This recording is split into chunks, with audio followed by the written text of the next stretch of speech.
السلام عليكم ورحمة الله وبركاته. مدن يا لمن يورين وأنا السلامية صلاة السلام عليكم السلام عليكم ورحمة الله وبركاته. وهرين أد بعدينكم هاد علينا يا سيدا شرفت لأن نقص قب كشين شركان هدي أنا تحكي جدبو waxaan maanta ognahay ahamiyada doorka dhalinyartu ay leedahay hiina iyaguna dadka ama jiilka laga sugayay inay isbedel sameeyaan shacab walbana ku tiirsan yahay dhalinyartiisa sababtoo ah fikirka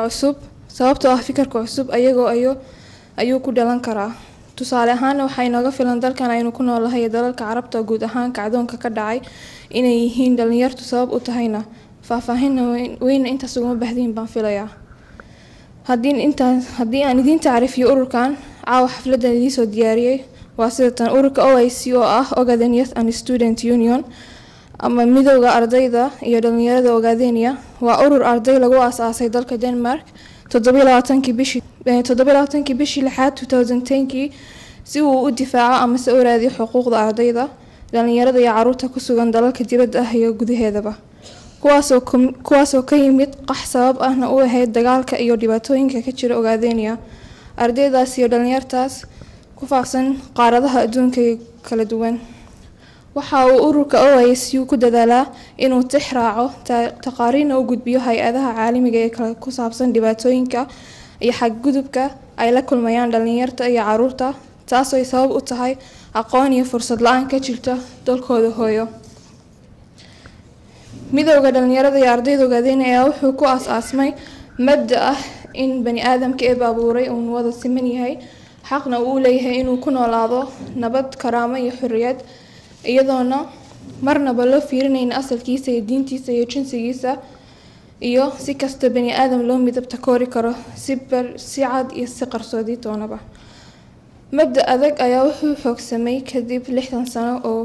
dib iyo qaxar shacabka Ogaadeniya ay ku soo noolaayeen dawladihiisa isku daba xigxigay ee Etoobiyana ay u diideen xuquuqda asaasiga bani aadam noloshiisa ku toosi karto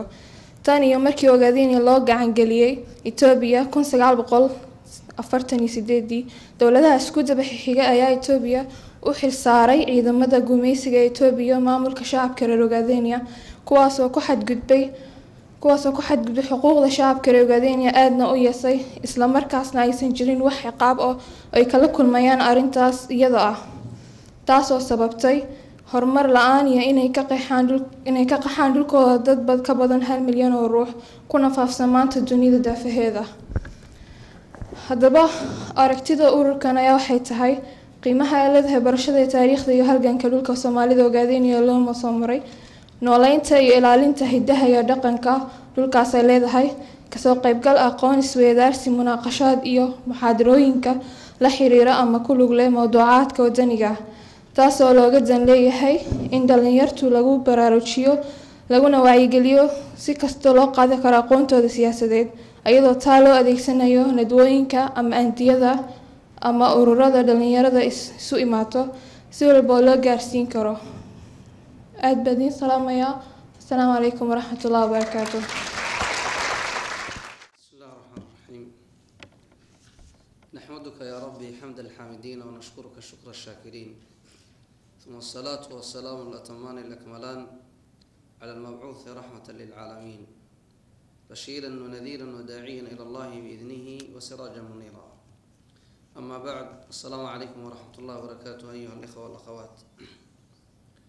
salaanta islaamka kadib kullay kelmad yar oo kooban kuna salaysan jihaadkii halganka sharciga islaamka wuxuu ka qabo baan rabaa kullay waqti inuu ma saamaxayo in badanna qaadan maayo laakiin intii karankayga waxaan isku dayaa inaan soo aruursho marka koowaad waxaan ka hadli doonaa islaamka wuxuu ka qabo mowqifka halganka la yiraahdo sidiisaba iyo aqsaamta uu qaybsamo marka labaadna waxaan ka hadli doonaa kaalintaasi nabiga iyo saxaabada maxay ka qaateen saddexaadna waxaan ku saddexayn doonaa culimada islaamka halganka maxay ka qayb qaateen kaalinta koowaad bay ahaayeen kaalinta labaad bay ka ahaayeen mise halganba shaqadooda ma ahayn kitaab inay iska akhriyaan u baahay taana waan isdul istaagi doonaa insha Allah midda kale aan insha Allah wax ka taaban doono waxa kamid ah wadankan Soomaaliya gebi ahaanba iyo Soomaali galbeed bay dadkii ka soo halgamay mawaqiftoodii iyo qaarkood kitaabo ka qoray ayaduna wax baan ka taaban doonaa waxaan kaloon insha Allah aan ka sheegi doonaa Sayyid Maxamed Abdullah Hassan al-Mujahid al-Sheikh al-Kabir rahmatullahi alayhi mawqifkan wuxuu ka taagnaa gabay yar oo yacnaha ku saabsan gaar ahaan waxaad moodaa waqtiga hadda iyo wadciga inuu ku jirnay inuu tilmaamay waxaan kaloon tilmaami doonaa insha Allah wasaaya dardaaran dhalintaan u dardaarmi doono iyo walaalaha iyo mowqifkayga shakhsiyan waxaan ka qawaanay awalan jihaadka sharciga islaamka laba u kala qaybiyaa inuu yahay fardu kifaaya iyo fardu ayn qayb saddexaad ma jirto jihaadka inuu waajib yahay laakiin waajibka oo fardu kifaaya sida salaada janaazada qaar dadka haday sameeyaan dad kale dambiga ka dhacay iyo inuu yahay fardu ayn fardan bi fardin qof walba sida salaada looga rabo inuu yacnaha u la yimaado labada qayb bay culimadu u qaybshaan ilaahi subhanahu wa ta'ala wuxuu yiri qaatilu alladhina yalunakum min al-kuffari wal yajidu fiikum ghilza gaalada idin la dagaalamayo oo dagaalanka idin kula jiro la dagaalama وحرض المؤمنين على القتال يا أيها الذين آمنوا هل أدلكم على تجارة تنجيكم من أن تؤمنون بالله ورسوله وتجاهدون في سبيل آية ويبضانتها القرآن كنا واتقارنا انت أصلا يؤذن للذين يقاتلون بأنهم ظلموا سمجد إلهي وحو وإدمي ونبني يددك الذلمي إني عذوك إسكد عيان marka aayadahaas oo dhan waxay tilmaamaysaa halganka shay jiray inuu ahaa nabiga kaleey salaam inuu tilmaamay jihadka maadin ila qiyaam saaca ila qiyaamada ay ka dhacday jihadka halganka waa jiray laana waxaan loolanka ku jiro waa xaq iyo baadilna ma heshiyaan mar walba dagaalanka baa lagu wada jiraa laakiin se munaasabo ahaan waan tilmaami doonaa insha Allah gaar ahaan dhacfiga iyo dhibaatada dadka ku timid inay tahay xagga dhacfiga diiniga iyo cabsi laga baqayo fulayga yacnaha ninka fulaygu cabsi uu ka cabsanayo ninkan cadowga ah iyo inay tahayba ummadii oo dhanba in arintan laga mashquuliyo heer kale wax kale lagu mashquuliyo laakiin waqtigeedaan u tagi doonaa insha Allah wa amma nabiga sallallahu rabbi wa salaamuhu alayhi wuxuu yiri xadiis saxiix ah kama fi sunan anigu sarriya ma dir lahayn biiri ama ciidan duulayo illa ma codaan noqon lahaa biiri laakiin sa ana u baqaya dadkan kali عز ابن عبد السلام رحمة الله عليه المجاهد الكبير وذاتكي أو أتقانين أو مصرنا كتشي هذه أو اللي يقاني وعو كتابكي سجهاد كمركو شرحة يوكسو النقلية إنو يري وحواجب أو لغا مارمار نينك شيخة أما نينك عالمك إن هلقنك أو يهيب نينك أو الرئيو فعلا رقي الدقال لما يسيد أصوك له شيخ الإسلام ابن تيمية رحمة الله عليه ويفرق بدنيين لما كوبي كرو وأما علماء موقف كأي كقبان بحاوي جصاص وذات كان جصاص كتاب له آيات الأحكام وأنا وذات يعني حنفية من حيث المذهب لكن سمركه تفسير كآياتها القرآن كمرة يحيل ومعلوم في اعتقاد جميع المسلمين أنه إذا خاف أهل الثغور من العدو ولم تكن فيهم مقاومة فخافوا على بلادهم وأنفسهم وضراريهم أن الفرض كافة الأمة أن ينفروا إليهم من يكف عاديتهم من المسلمين وهذا لا خلاف فيه بين الأمة وها عقيدة صحيحة ومدى أي عقيدة هان أي آمنسيين جيل بجيل كي كدن بي لسكار دحلي لابا قفوا مسلمين تكملنا عنا اسكو خلافين بيري هادي قولوا مسلمين أودن أي دقيهين أما ديغان كودا أما قري كودا أي عبصدان أي كبقان عدوغي اسكد داين لقبصدو وها واجب كوا مسلمين تأردن إني أقر مدان أي أقر قاران خلافنا كما تاجنا بيته معناها خلاف كما تاجنا لا خلاف بين الأمة هذا مش بمعنى إجماعه ومدى إسلام كوردن بأسكر عليه طيب أما القرطبي تفسير كيساسين وحليه ومالكي ولو قارب العدو تهر وعدو لا يبقى يعناها وطن إسلام قبسديوي وحير ولو قارب العدو دار الإسلام ولم يدخلوها لزمهم أيضا الخروج إليه إسكوا دا وطن إسلام يضد مسلمين لا قبصدي حتى عدو إسكدا يهدو قبص شيء وكسر دو هذا سيرها أما حدود ويماذا بيجي بحواجب مسلمين تعرضن كوه إن أي يمادان أي وقرقاران حالي بيناله نين انتي نين فوق مرخاتي كشتا ودن كان حدا أتكهر ليسان إيه هلجن كيسة دتك دي دمبة وأدنا أركي دونتان وحقوه الريانة وحرق بدن أما هالنقدان ودادو أما هالنقدان دتك لو السياسات يدنا السياسات كهر لي هالنقدان بقى وأدنا مغلي دونتان إن شاء الله إني ديدينهين مصلحة على قاتية نبدأ إلين شيئا أكذوبة من الأكاذيب بين ويحكي شرنا مرة أبسط مثال ما هو حاجة تجمع الخامس كان إذا لدقن إيودات أصينا سيدو كلا وحوش الرحاب تنفتر كذا ما يشمع ما اللي نكفق معه يا أنتي تجن ورمين أنا وحل لجوش شيء هي النبضي متشرته إسكدا نبكي ودن كلجوها ولما تشبار بوسين نقضي يقولهن قبله هنا سيدي يوكل الله كفصنية دتك سيدي بالله بابئنيا ولا دده كوها يا مصلحة ترتنا جناعسي بيمشى يكتاكتين بيتر ولكن واتشوجا خلوا يجي مركب حنيدين شيء يا ومدة إن لبابي ولا في عن موقف كيان عدينا يا شيخ اسكر على النقطة هذا يقول راح سنتي هذين يقول راح سنة أنا يدين كوقس بماي لكن شرعيا مسألة كان ليه فايدك يدين كلا موقف كيان أنا كشيء كذا مرة أنا يدين شيء أنا مركب موقف كيان يدين شيء موقف كي قاعد وحاوي هل كان كي الله لك إن الله وضع عدو كان الاسكاد عيو قدمه صومالي وحال به تري صومالي وحديه تستي هذا دمنا يصدرنا كالاسكاد لكن هذا وقت واحد اللي تشوف هذا دمنا يسوي حاوي بختي قال لحنا بهذه تاجن تايو سماذا ثاني وعنقولون يدين شيء يا أحبة هل كان كي إني مصلحة كوجي تستان كوش شيء أنا كوم شيء نين صحابي أو من أصحاب رسول الله صلى الله عليه وسلم أهل السنن حديث كي ورينيان إلا ابن ماجه وحن كهي أيا وحصون نقلنا يا وقتي قسطنطينية لفوريه تاريخ الإسلام كأخرية أو لفوريه أو إسلام كوكبها إلى يوروب أيا نبى قلعة قسطنطينية مركي لفوري واي أو تشداركي اللي جلي واي أيا إسكتوري ومسألة علماءنا أي كقرآن مسألة التدرس وحنا كتاب كأوفي عن الهلقة كلا قرآن يدين شيء دونانين شافعي بقرآن داخلين دون تاني أيا وحيري نين صحابة كمدة والله نينك نفتي سؤال سومين على القرآن كأنه الله يجري ولا تلقوا بأيديكم إلى التهلكة قعمين سوها لاجنا نينك نفتي سوها لاجويس دلي بيدهن بعدام عدو يسقول حطوري وعدو جي كلا يعناها كلا بابية الباب كنا وصيد كفري وحيري أو أيوب الأنصاري ونين صحابي والله فينا نزلت بيرو دارتي قرآن كان أركيسان هي آية أن يلوسوا الدكتور ترك الجهاد هو التهلكة بيد هل جنك أو لقتك ويا عذابته يا هلاك هلاك هو الرئيم تشوف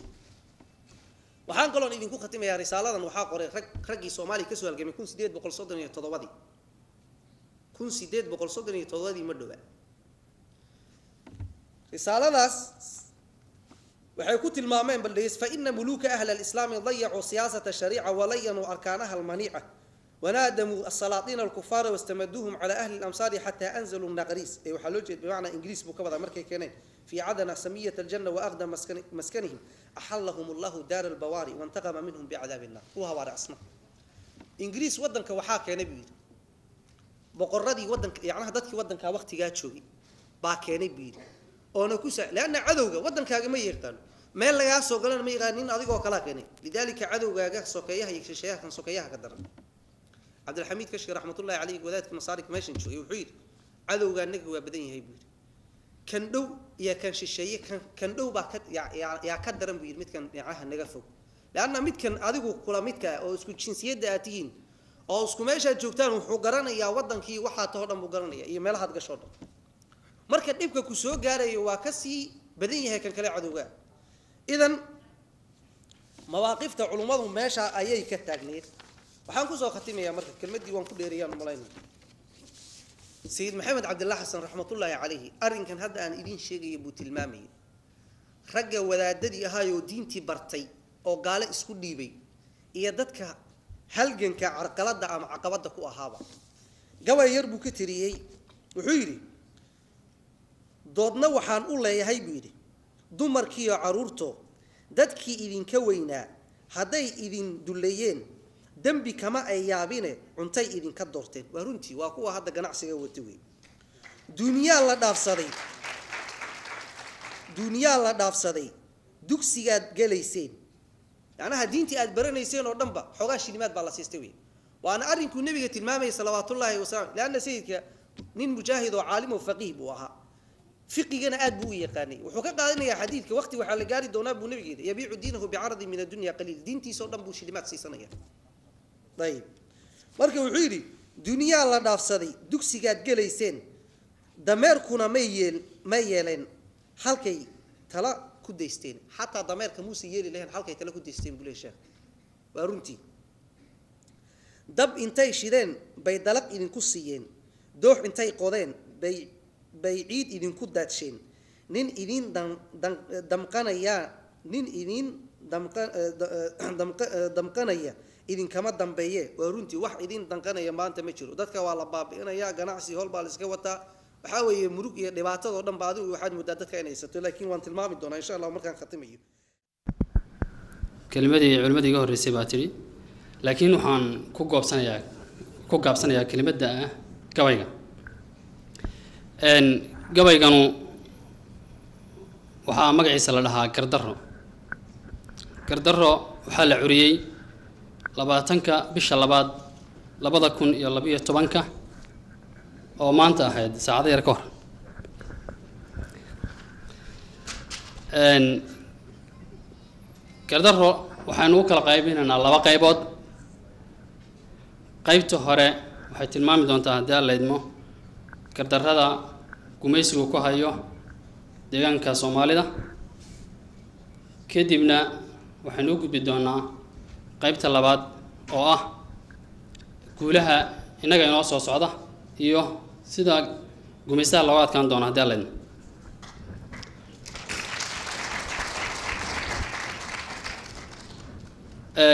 waxba kuma dheeraanayo isagaas fasiri doona hadii la idmo aan yara un taabto gabay wuxuu ku bilowmayaa gardarradu ma ay wacna gaali iyo islaame kanka naga xanuunsada wixii gacalka loo geystay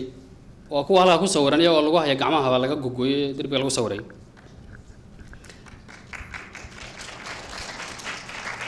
kanka naga xanuunsada wixii gacalka loo gooyay gardarrada cad ee ay wadaan gaasaska Tigreegu gumuciyo rasaasti iyo gantaal ehelka gogooya gaadhiyada mid sudan iyo mid keer garabka laga tuuro goobaha la dhacayaan runtii gama ay diideen gabagaba sidii loo gambiyay galabka loo gaaday gabagaba waa magaalo ka tirsan magaalada Qabri Daar tuulo ka tirsan gobolka Qorraxay gabagabo sidii loo gambiyay galabka loo gaaday gadmadoobe wixii joogay ama gaban yar oo xuura galabkay ka haysteen ba qalbigu nala gufaacoone markii aan meelahan qorayay baan waxaan xasuustay maalin aan TV-ga daawanayay TV ma ahayn laakiin video la soo duubay markaasaan waxaan arkay dad si xun loo laayay oo ay maartay radio aan ma qorraxay inuu ahaa soo duubay marka qalbiga in badan bay markaas ku jirtay halka markaan marayay baan gabagabo magaalada Qora gabagabo sidii loo gambiyay galabka loo gaaday gumaciyo garmadoobe iyo wixii joogay gaban yar oo xuura galabkay ka haysteen ba qalbigu nala gufaacoone waa gaala liito haddana garasho lahayne gabdhihiyo waxay leynayaan gumaraha weene goobtay galaanba waa galala faayaane guryihiyo waxay gubahayaan goobihii ganacsi wax guyaala maahe waa tan iyo mililikoodii mililig waa ninka Soomaalida u taqaano mililig oo malaha baarihii 1887 xukumi jiray dalka Itoobiya wuxuuna ahaa boqorkii ugu dambeeyay wuxuu ahaa aan leeyahay ninkii boqorkii Itoobiyaanka boqorada Itoobiyaanka ninkii ugu badnaa ee dhulka maartay fidiyay dhulka Soomaalida ka saaray dadka Soomaalida ahaa wax guyaala maahe watan iyo milil khoogiya waxba yuusan hadalku ila gudbine waxaan ku soo gooyay gooray ahaataba waqta looga argudiye gantaaladu mar bay ku dhici goboladoodii goordhow bay idin gali guuto xoog badane oo geesiyada kuwa leedihiin ilmo gobolayne waa ciidamada ay malaha iyagu waa ciidankooda ay dhahan ciidanka xoog badan Itoobiya geesiyada kuwa leedihiin ilma goboleyne goordhow bay gablami gaalka tii dhashay waa tan ciyaalka faraha badan dhashay maartii goordhow bay gablami gaalka tii dhashay garooba isu hadhi meedhan oo gafuurra waaweyne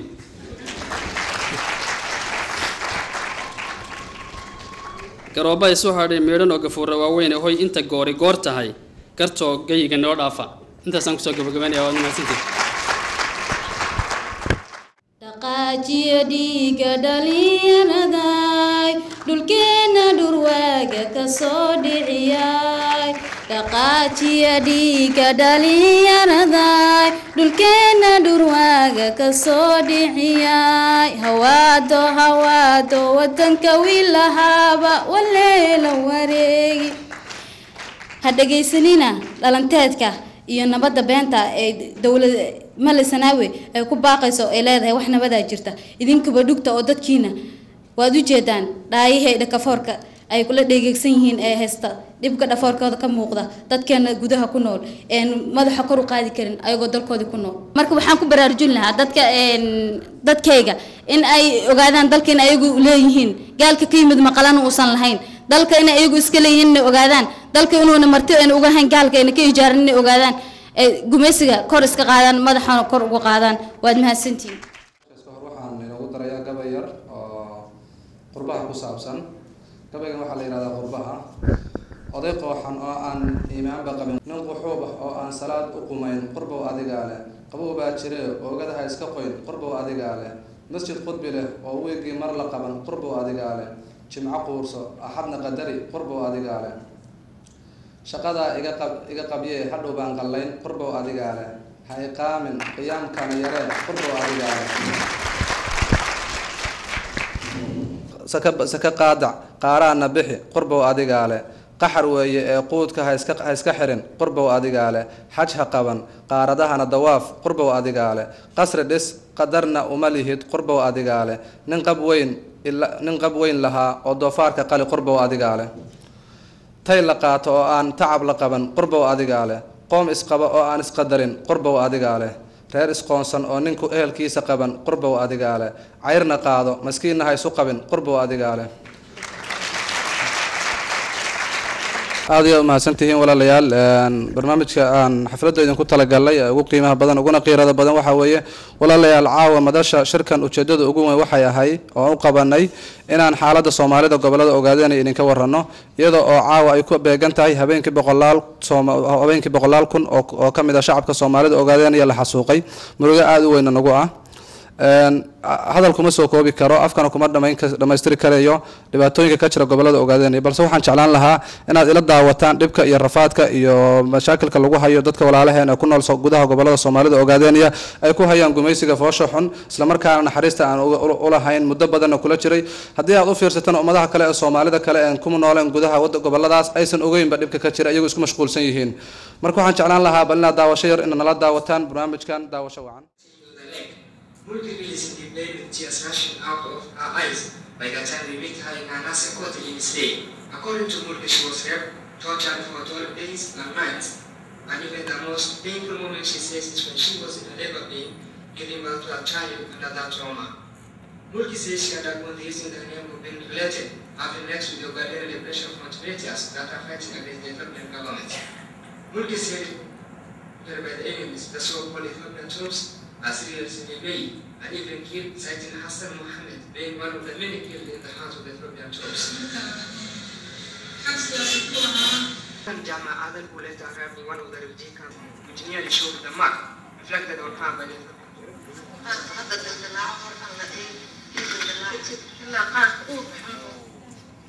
She was injured by the Ethiopian troops on one of her ears,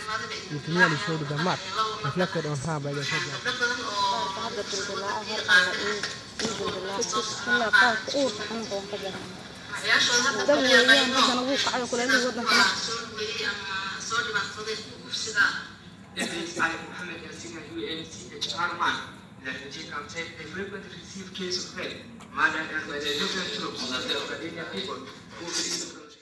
dhammaan rag iyo dumarba dhammaantiin 400 ku salaamayaa ilaa waqtiga wadanka waxaa ka jira gumaad 24 saac habeen barkii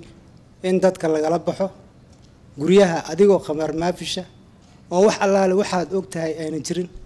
ayaa waxaa kugu soo dhacaya ciidamada Ethiopia iyo wixii la halmaala ee awalba dabadhilifna meel kasta uu joogaba waa isla mid 6 saac oo habeenimo la soo dhacay anoo iska jiifa guriga laygu yimid markaan idhi ma maxay see wuxuu jiraan waxa la yiri waxaad sheegaysaa maxay inta la qaada geed galoola dhexdiisa laygu riday islaanteediina oo markaa xaamila 4 bilood iyo ziyaadana markaa iyadana waa la dalacday waa la tagay kama harin waan ka daba baxay isla habeennimadii carruurta qaar way wada yaryaraayeen markaan ka wada daba tagayna muxuu ahaa anigii dib baa lay soo celiyay haddana qasab waxay dantu ugu kaliftay inaan markaas ka soo noqdo wana kuwii yararaa iyo maatadii yaraa ku soo noqdo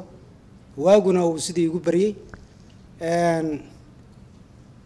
waxa weeyaan xabsigii ayay ku dileen markii dambe ilmihii uurka ku jiray inay kaga soo tuureen kadibna dadkii ay leynayeen qaar ay ku dabayeen xariga gundiska la yiraahdo ama siliga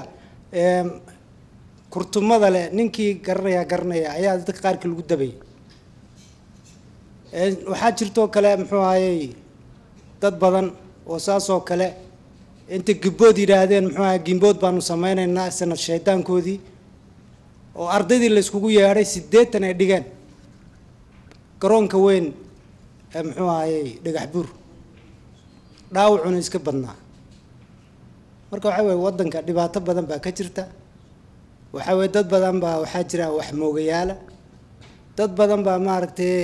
waxaan wax inay jiraan aan qumaata aan wali u fahmin oo wali dhagaa qaadin anigu waxa weeye markii sida dhibaatadaas ugu dhacday waan ka soo baxay oo waxa weeyaan islaanta aan iska soo hormariyay maadaama iyadoo meed ahaan loo soo tuuray ayaan soo qaaday habeenkii guri baan ku hayay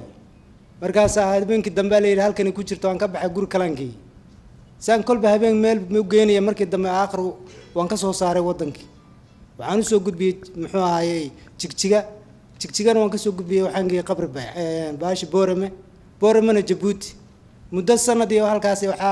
dhakhtarka Francisca lagu daaweynay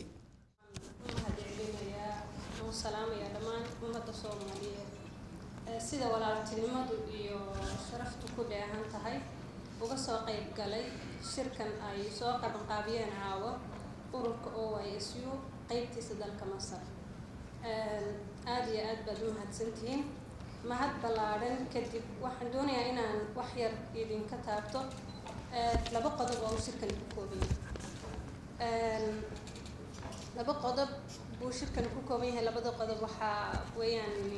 in la idin baro ururkan OYSU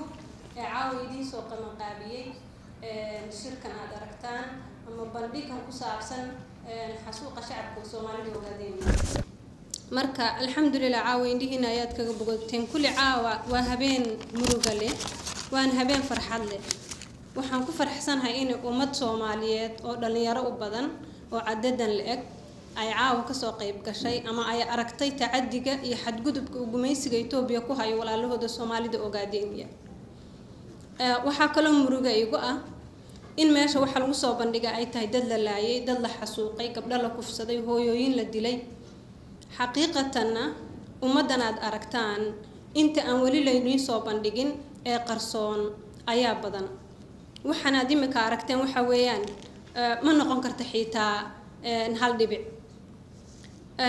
ummadani waxay ku jirtaa gumaad aan kala joogsi lahayn waxay ku jirtaa gowrac aan cid u tudhaysaa jirin waxay ku jirtaa xadgudub aan cid uga ba'aysaa jirin waxay ku jirtaa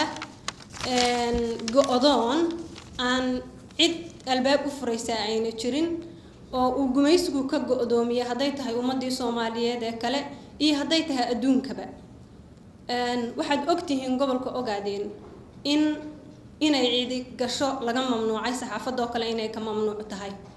haddana waxaad aragtaan saxaafad afka Soomaaliga ku hadasha ama tu gumaysigu si gaar ah u leeyahay ha noqoto oo adeegayaashiisu leeyihiin ama tu intii magac Soomaaliyeed lagu furtay haddana gumaysaha u adeegta ha noqotay inaa horumar iyo nabadgelyo iyo barwaaqo iyo kala dambeyn meesha laga sheegayo marnaba waxaanan qiranaynin sida uu damiir laawe ina ilay iyo kuwa u shaqeeya Itoobiya ay qirteen in Itoobiya nimay ku faantamaan inaan ku faantamayn hadduu isagu calanka Itoobiya ee kristaanka ku faantamay anigu calanka buluuga ah xidigta Soomaaliyeed labaan ku faantamaya hadday dhaqanka xabashida ay qaateen ay wanaag moodeen iyo dastuurka xabashiyadna anu mar walba waxaan ku faantamayaa dhaqanka Soomaaliyeed ee sharafta iyo ciziga badan bismillaahir rahmaanir rahiim ugu horeyntii horta dhamaantii waan salaamayaa runtii anigu inaan meesha hadal ka jeediyo ugu talagelin laakiin dhalinyaradu maadaama ay igu sharaftay waxaan jeclaystay bal maaragtay wax yar inaan fikrad idin ka siiyo hawshii aanu ka qabanaynay Suuriya anigu aan ka leexanayn topica meesha la isugu yimi sidaad la socotaan Suuriya dhibaato weyn baa ka jirta waxa la dhigi karaa waliba 4 meelood baa dhibaato weyn ka jirta waa magaalada Hims la yiraahdo iyo magaalada Hamal la yiraahdo iyo Darca iyo magaalo la yiraahdo Idlib dhibaatada Suuriya ka jirta yani dhibaato la soo koobi karo maaha runtiina yani maanta arinta meesha la isugu yimi waa wada ogsoonahay topic la isugu yimi waa xasuuqi ka dhacay Ogaadeniya laakiin waxaan jeclaystay bal hadii aan isku xiri karo fikir ahaan bal wax yar inaan idin tuso ama wax yar inaan idin ifiyo waa dad isku wada midaba dad isku wada diin ah dad xataa diinta markii laga yimaado sunnada hoos looga sii dhaadhaco la dhihi karo hal madhab bay xataa waaragtay kullu ay taabacsan yihiin oo madhab Shaafici bay u badan yihiin يعني waa hadii si positive ama si sax loo isticmaalo runtii aan adduunka meelna laga helin hal wadan aan laga helin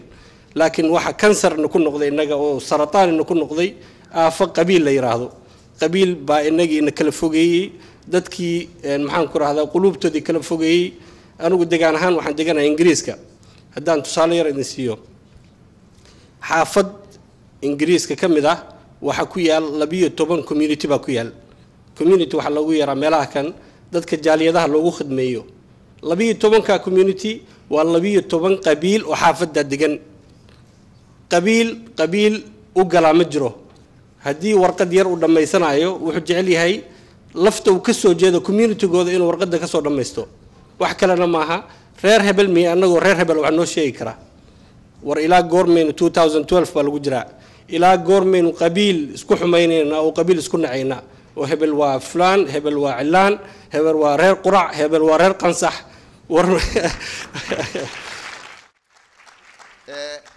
waxaan idin sheegay walaalayaal in aad iskaga xadaan waxyaalaha qabaliyada ah nidaamku sheega inay ilay ka jiro jigjigo ha dhaco waa inuu dhacaa ma matalo deegaankaas ma matalo dadka muslimiinta halka joogo maamul goboleedka la magac baxay wax maamulayaal baa la nimanka laba ma ismaamulaan wiil yar oo Tigray xafiiska u fadhiyo marka xasaasiyad kama qabno inay ilay iyo wixii la halmaalo in ma arta ay dad jira yihiin wax aad ka xisootaan ma waa daba dhilif buuna ma artay yu matalaya wax jirana ma marka waxa ka codsanaa walaalayaal inaydan ka harin halgankan nabiga sallallahu alayhi wasallam wuxuu dhahay qaatilul mushrikiina bi amwalikum وألسنتكم وأنفسكم بأنفسكم وأموالكم وألسنتكم قالنا كلا ديرنا نفتينا عربكينا يحولينا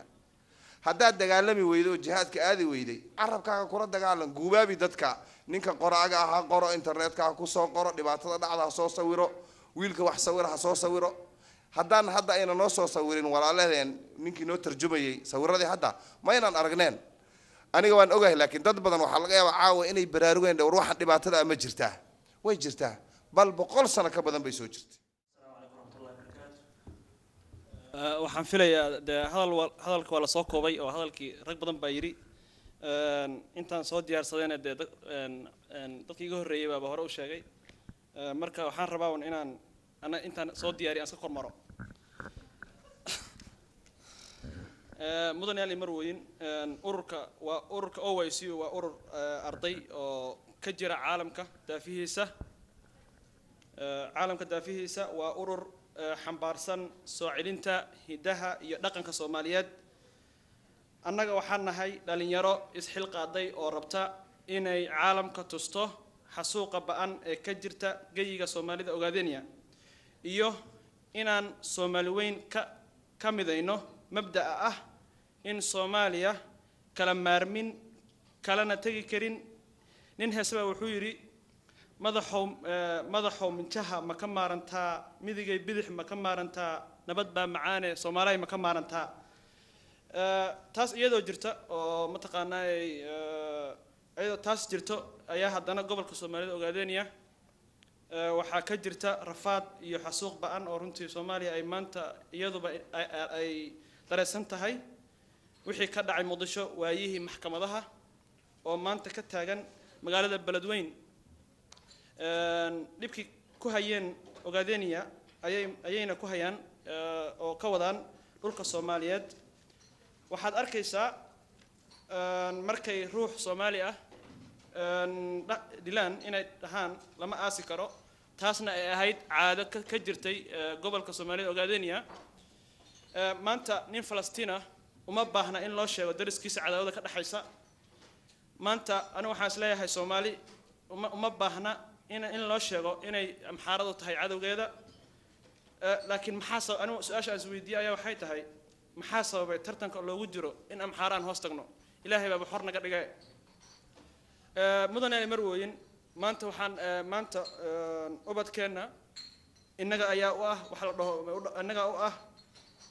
innagayna fiirsanayaan sida aynu innagayna fiirsanayaan sideen ugu noqon karnaa mataqaanaa good example ama wax la dhaho tusaale fiican maanta Soomaali iska daa inay soo celiso dhulalkii ka maqnaa inay soo celiso iska badaaye wali iyagiiba isku maqan Soomaaliy awayda sharaftii Soomaaliy away qarannimadii dhulka waysi waxa xubin ka noqon kara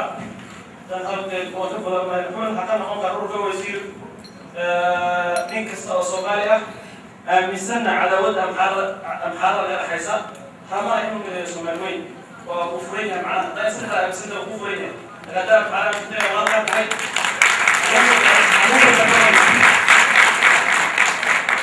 حموصة وكسونا الدولة معنا بسنة وغلقة بحيث